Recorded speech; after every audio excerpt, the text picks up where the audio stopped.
Hello everyone.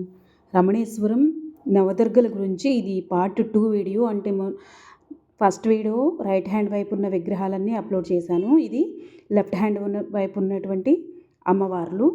ఈ నవదుర్గలు ఈ 9 మంది గురించి కూడా నేను చిన్న ఎక్స్ప్లెనేషన్ ఇస్తూ ఈ వీడియో అంతా మీకు చూపించాలనుకుంటున్నాను.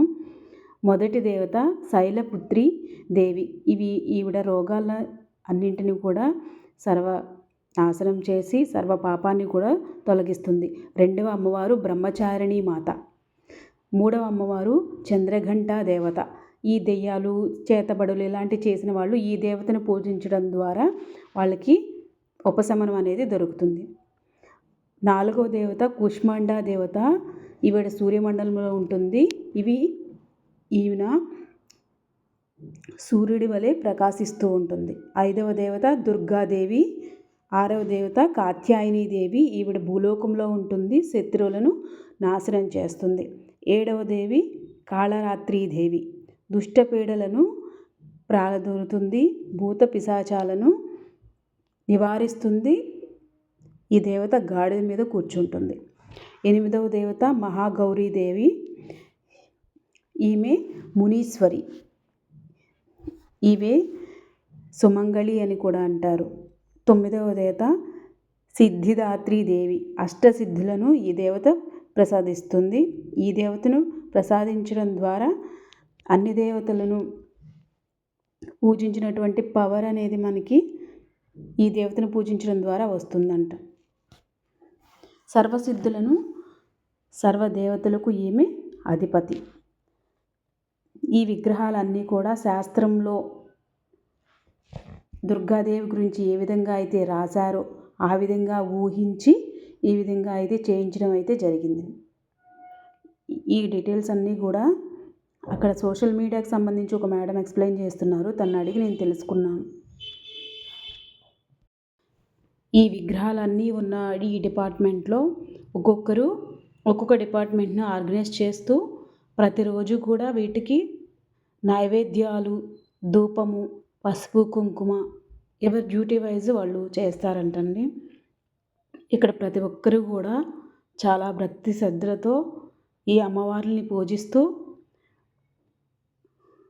ఉన్నారు. అంతేకాకుండా ఇక్కడ ముస్లిమ్స్ లేడీస్ కూడా ఇక్కడ వర్క్ చేస్తున్నారు. ముస్లిమ్స్ లేడీస్ కూడా ఇక్కడ మాకు ఈ ఆశ్రమం అంటే చాలా ఇష్టము అండి, ఇక్కడ చేయడం మాకు చాలా అదృష్టం అని చెప్పి చేస్తున్నారు. నేను వాళ్ళని అడిగాను కూడా స్వయంగా. ఈ డీటెయిల్స్ ఇలా యూట్యూబ్లో అప్లోడ్ చేయడం కోసమే నేను ఈ డీటెయిల్స్ అన్నీ అడిగాను. ఎన్నో సంవత్సరాలుగా ఇక్కడ చేయడం అనేది జరుగుతుంది. ఆవుల మందలు ఉన్నాయి కదా, ఆ ఆవుల మందలన్నింటికి కూడా వాటికి కావలసిన గ్రాస్ అని అంతటికి కూడా కొన్ని ఎకరాల పొలంలో పండిస్తారు. వాటి పాలన్నీ కూడా ఇక్కడ పాల పొంగళ్ళకి, ఆ శివలింగాలకి అభిషేకం చేయడానికి యూజ్ చేస్తారంటండి. ఇక్కడ ప్రతిరోజు కొన్ని వందల మంది అయితే మనకి బయట నుంచి అవుటర్స్ చూడడానికి అయితే వస్తారు. ఎంట్రన్స్ టికెట్ వచ్చేసి ఒక్కొక్కరికి 100 రూపీస్ తీసుకుంటున్నారు. వెహికల్కి అయితే 50 రూపీస్. అంటే 4 వీలర్స్కి అయితే 50 రూపీస్, 2 వీలర్స్కి అయితే 20 రూపీస్. ఈ విగ్రహాలన్నీ కూడా పాలరాతి విగ్రహాలండి. పాలరాతి విగ్రహాలతో చేసి ఉన్నాయి. వాటికి కట్టిన శారీస్ కానీ, జ్యువెలరీ కానీ ఎంత బాగున్నాయో. ఇవన్నీ ఎక్స్ప్లెయిన్ చేయడానికి అసలు సరిపోదు.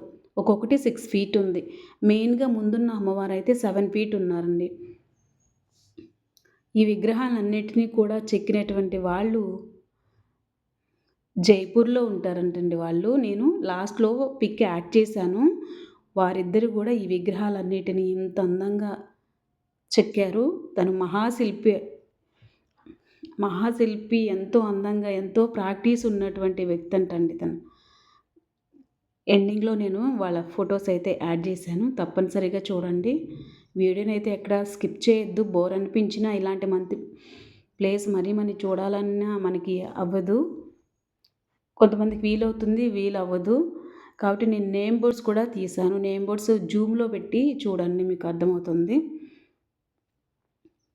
ఇన్ని రకాల అమ్మవార్లు, ఇన్ని రకాల అయ్యవార్లు, స్వామివార్లు అందరూ ఒకే చోట ఒకే ప్లేస్లో చూసి అనుభూతి పొందడం అనేది మామూలు విషయం కాదు.